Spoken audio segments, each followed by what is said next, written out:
So I'm here with Travis Sullivan, the American saxophone player. He's been in NYC for quite some time now, but he's originally from New Hampshire. I saw he was performing with Brian Castan tonight in the main drag in Brooklyn.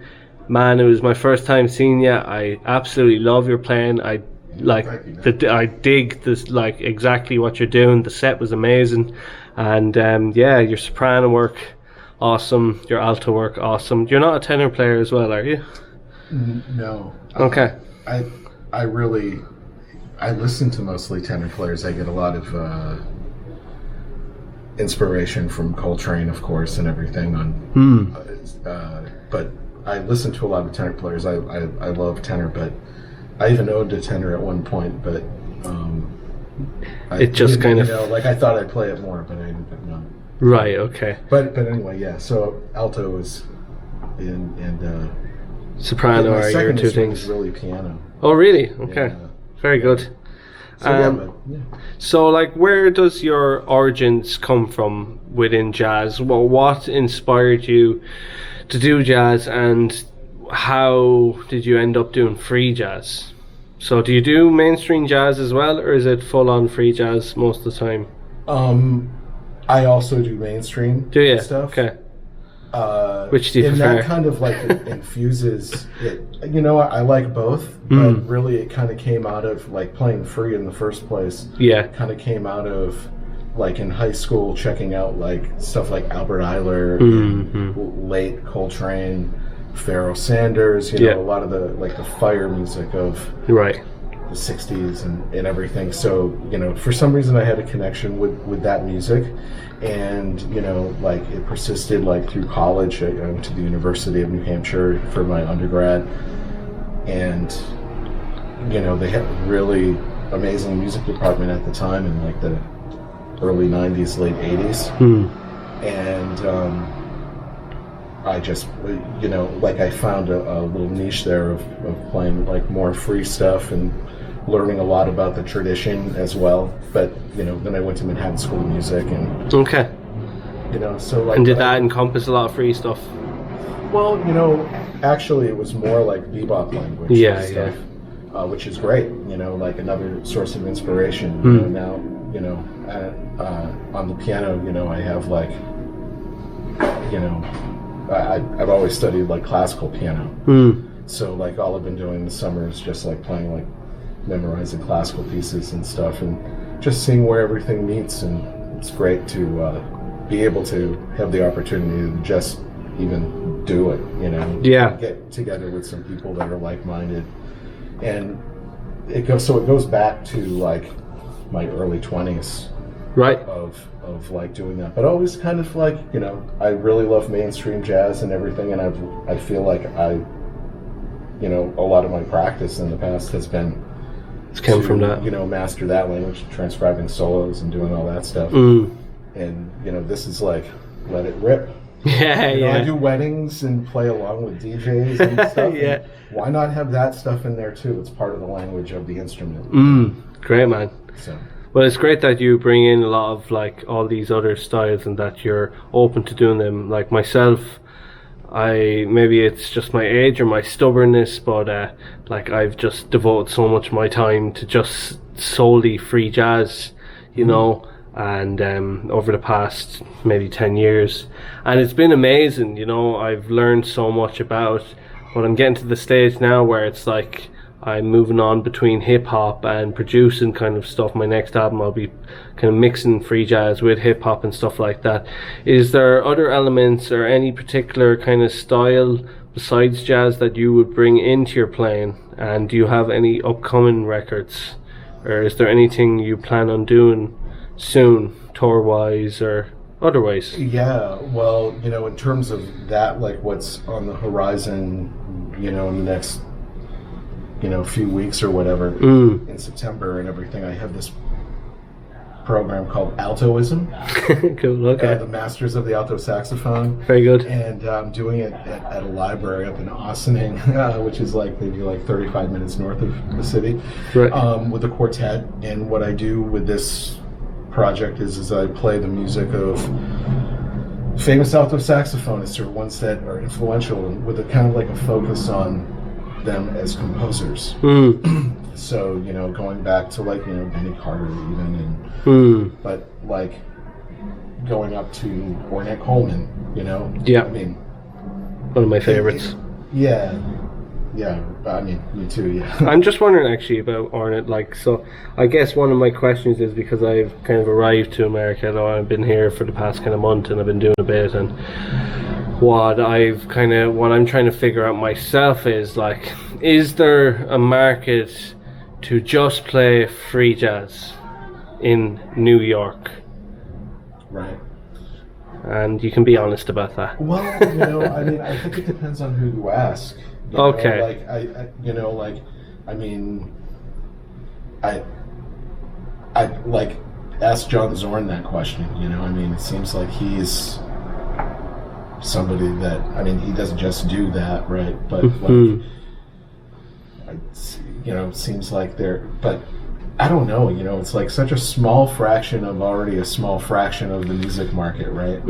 So, like, I mean, this series is like one of the only things. I was telling Brian, the main drag, right, before we started playing, that, you know, because we've played together I've known him for like, I don't know, probably like 15 years or something, you know, with a long period where we weren't playing together, but we played together a bunch in the past like 5 years, I'd say. We've done some various things, and he's filmed it and everything, and we checked it out. But I was just telling him before we started playing that, like, it's great that you're doing this because, you know, I feel like it really fits for this place. But like whenever we play together, he's always asking me like, is there a place in the city that we can play? And I'm kind of like, not really. That's the thing, you see. When I came, me personally, I thought there would have been a lot more free jazz because that's what I was seeking, you know. But I found most places, it is kind of in ways similar to Ireland, but maybe, you know, there's just a lot more players, maybe to a lot higher level.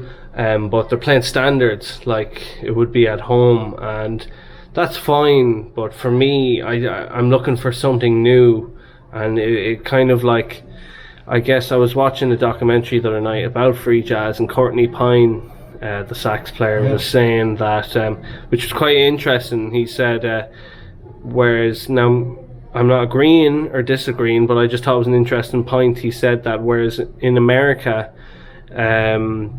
the jazz scene is more based on like a museum of the art, whereas in the UK it's more about, I don't know, maybe some type of strive for a newer individualism. Now maybe I'm completely wrong in bringing that point up, but how do you feel about that?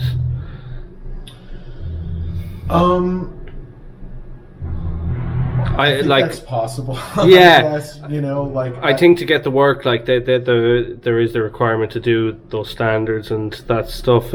It's just I've seen a lot of it, you know, and I was me personally, I was expecting a lot more kind of I don't want to say innovation, but like striving for that, you know, more often. Well, you know, I think that New York, and one of the things that keeps me here, you know, is that this place is the laboratory, right, where these things can't happen. You know, there's nothing like New York in terms of like what's going on with the music, in terms of jazz and everything, and the full spectrum of it. You know, that's what I think. I mean, is it as in your face and thriving as it was like in the early 90s, let's say, with mid 90s, with like, because I moved to New York even though I was going to school, with like being really into like all that, you know, like John Zorn. I mean, that was like the heyday of Knitting Factory and all that stuff, you know?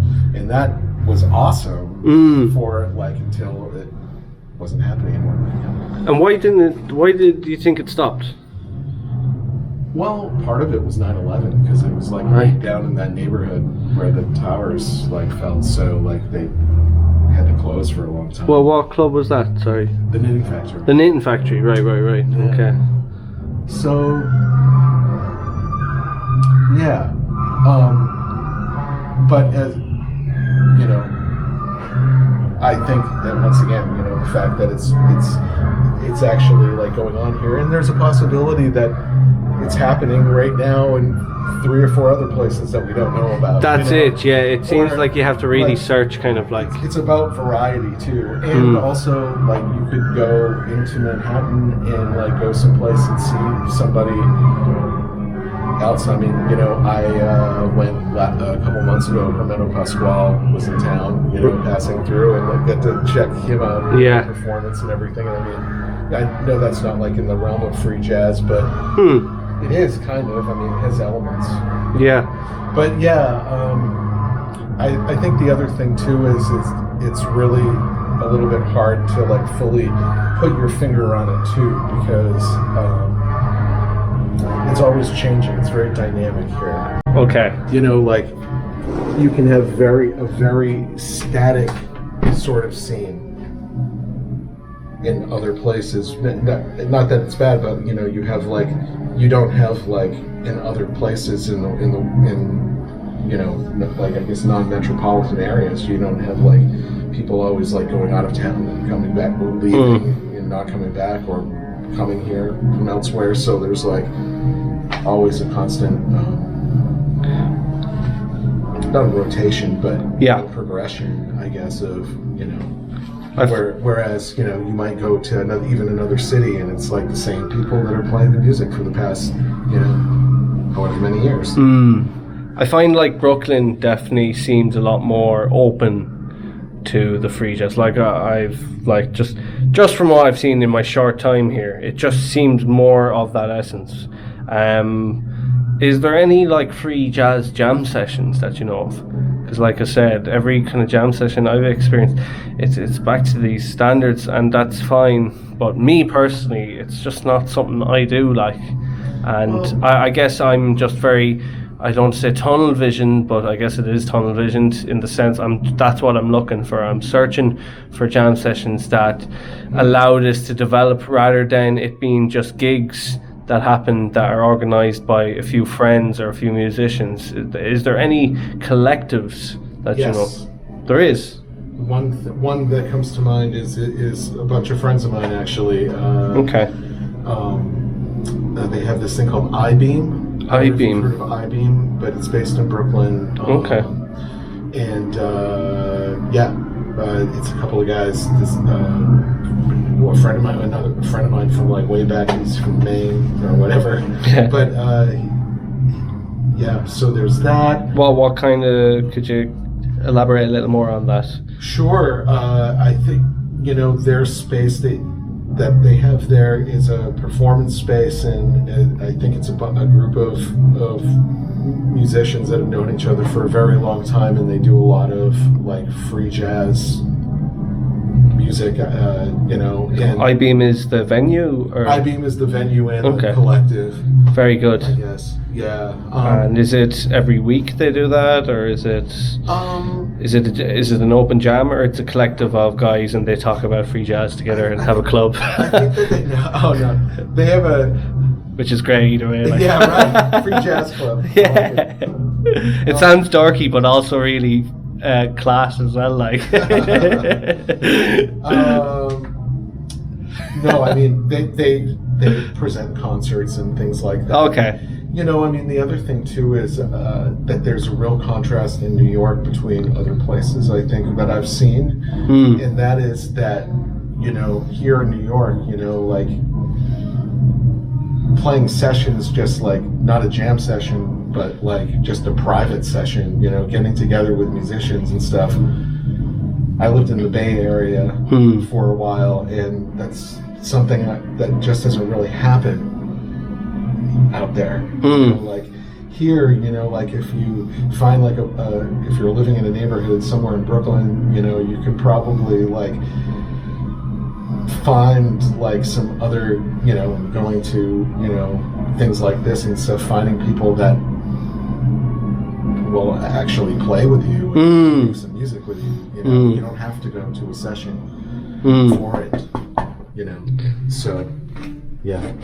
Sorry guys, I'm just Olivia. I'm trying to go up here. Oh, right. So sorry, he's doing We're just doing an interview. I had no idea. Okay. This is my house. Oh, That's okay. We'll leave that in the video. It was just the noise from down the hall. Sorry, not noise. Free jazz. That is my whole life. So yeah. Any more thoughts about? I guess. Oh yeah. What about New York? What is it about New York that inspires you, that lifts you up, that invigorates a sense of creativity? What is it? Could you elaborate on what it is about New York or Brooklyn even? That well, I don't live in Brooklyn. I live in an area called Inwood, which is the northern tip of Manhattan. Okay. And sorry. And but you know, I've lived in a bunch of different boroughs over the years. You know, Queens for a very long time, in Astoria, Upper West Side of Manhattan. But anyway, you know, I think what it is the energy of this place is what I first connected with when I first came here, like when I was like 23, just to visit.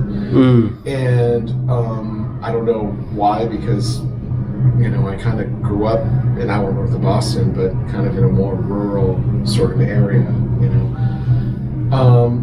But I would have to say, in general, I mean, really, the thing that keeps me here, amongst other things, of course, but you know, is the music, and you know, the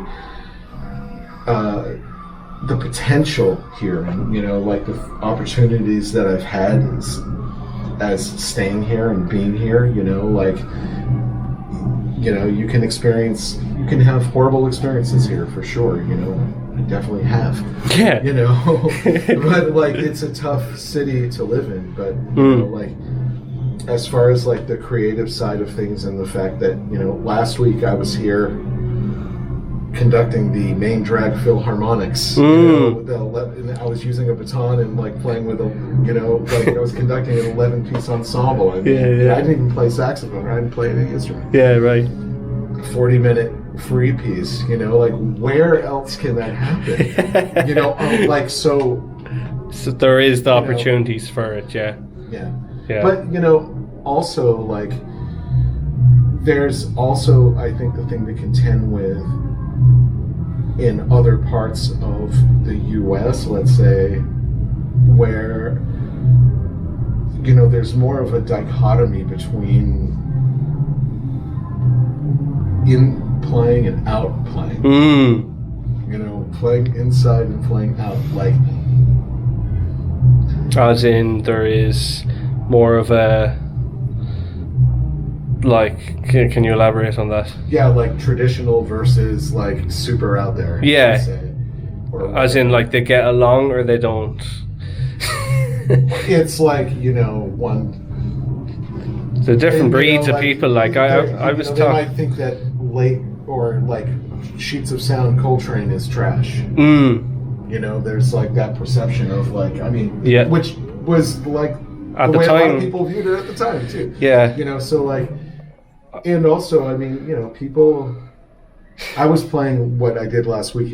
You know, they posted a video for it and everything, and I was going on this trip in the car with my wife yesterday, and so we had just gotten the video. So I'm listening to it. We're listening to it in the car, and you know, we couldn't watch the video.